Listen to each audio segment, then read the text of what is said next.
Choosing a savings account can be a difficult decision, only worsened by banks' love for awkward acronyms. SIPPs, ISAs, where do you even start? Putting money away for your future can be daunting, and you may not have a savings goal. Fear not. Rift is here to bust the jargon, explain the benefits of each account, and point you in the right direction for saving success. Hi, I'm PJ from Rift, and in this video, we'll help you make better decisions when it comes to saving, understand the benefits of each account type, and also plan effectively for your desired end goal.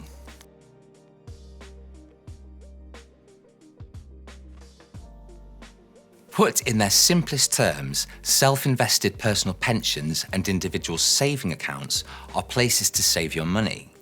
Both have separate ways of enticing you to put your hard-earned cash into them. These benefits are ultimately what determines which one is best for you. Thankfully, with both accounts, you don't have to worry about paying tax on any gains. Whatever money you make through interest or dividends will be kept away from the taxman's hands whilst it remains in your account.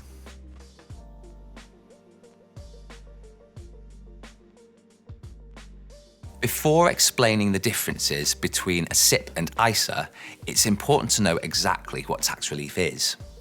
In layman's terms, tax relief is a general term for when the amount of tax that you pay is reduced.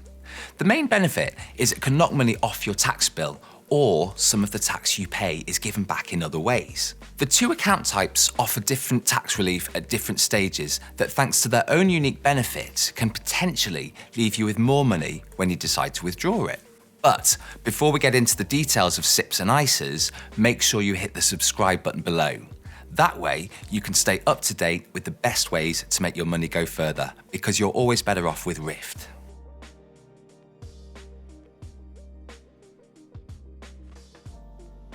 Now we've got to grips with what tax relief is, it's time to put it into practice. Let's talk about SIPPs first. SIPPs are personal pensions. Anything you put in a SIPP will be locked away until you reach 55, and this will go up to 57 in 2028. With a SIPP, you gain tax relief when you deposit money. As you'll be investing into your own pension, the government will give you a tasty top-up. As a basic rate taxpayer, you'll get an extra 20% added to whatever money you deposit. So, if you put £80 into a SIPP, you'll receive £20 in tax relief to make your total £100. If you usually pay tax at a higher or additional rate, you can claim a further 20% or 25% back through your annual tax return. That means you'll only have to pay £60 or £55 respectively to reach that £100 mark. The tax benefits don't stop there. You can save the entirety of your annual salary up to £40,000 and still receive the same level of tax relief. You can pay more if you wish. However, any additional amount above £40,000 will not receive the bonus. If you don't reach this cap, you can carry forward any unused relief from the past 3 years. This comes in handy for anyone whose earnings fluctuate from year to year. As it's a form of pension, SIPPs are designed to keep your money in for as long as possible and to prevent you blowing it all in the Bahamas. They achieve this in two ways. Firstly, you can only take your money out once you reach the age of 55 or from the age of 57 after 2028. And secondly, you can take 25% of your total as a tax-free chunk upon retirement. However, the rest will be taxed at your standard rate whenever you withdraw these funds. These conditions are fine if you're focused squarely on retirement, but they do limit how you can access your cash on short notice.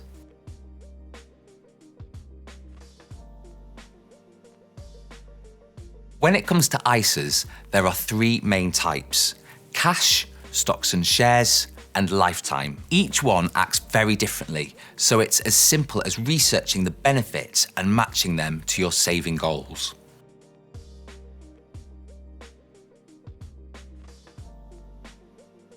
Cash ISAs are best compared to your standard savings account with your bank. Withdrawing from both accounts is totally free, making them a handy place to store money that you might need for things like a new boiler or car repairs.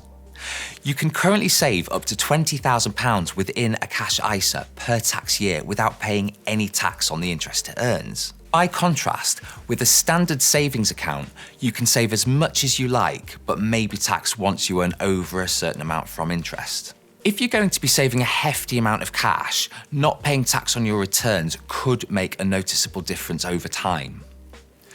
The biggest downfall of these accounts happens in times of high inflation and low interest rates. Think of it as a shoreline slowly being eroded by small but gradual waves. If your money is left against the power of low interest rates and high inflation, the value of your money will gradually decline the longer you leave it.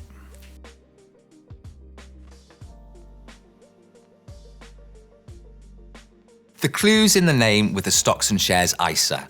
You can still put away £20,000 in a tax year, but this time your money gets invested in stocks and shares instead of being held in cash. This is an obvious step up in risk when compared to a cash ISA, since your money is no longer within the safety of a bank account. Like all stocks and shares, the prices can fluctuate massively depending on the market. Whereas you can simply withdraw money from your cash ISA, it's commonly advised that you should leave your money in a stocks and shares ISA for at least 5 years. This, in theory, will help you ride out the highs and lows of the market. There's almost an endless amount of stock profiles that you can invest your ISA money in, all with their own levels of risk. If you're totally new to stocks and shares, definitely do your research on long-term returns from ISAs before you dive in.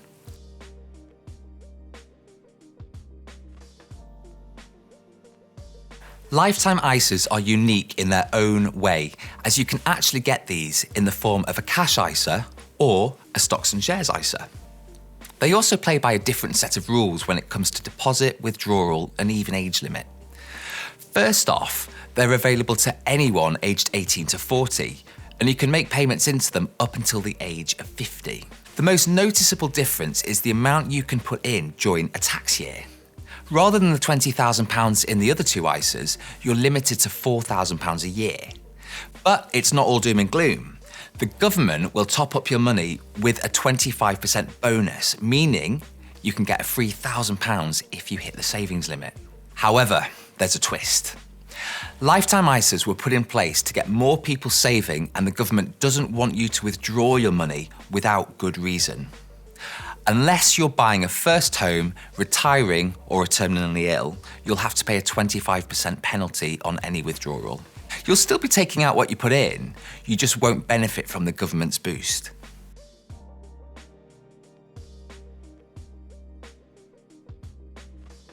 What's best for you? Isn't this the £1,000,000 question? Although your goal may differ from the next person's, putting money aside for retirement is one of the most common. For instance, if your end goal was to buy your first home while saving towards retirement, money could be transferred to both a lifetime ISA for a deposit and a SIPP for retirement. If you already own a home, you could transfer money into a SIPP or workplace pension to get that retirement earlier than expected. And if you're saving for a short to mid-term goal, such as a new car, cash ISAs could provide the pot for your easily accessible money. The important thing is to arm yourself with enough knowledge to make the right decision. So, make sure you subscribe to the Rift YouTube channel to stay up to date. You can also check out the link below for more helpful tips. Thanks for watching.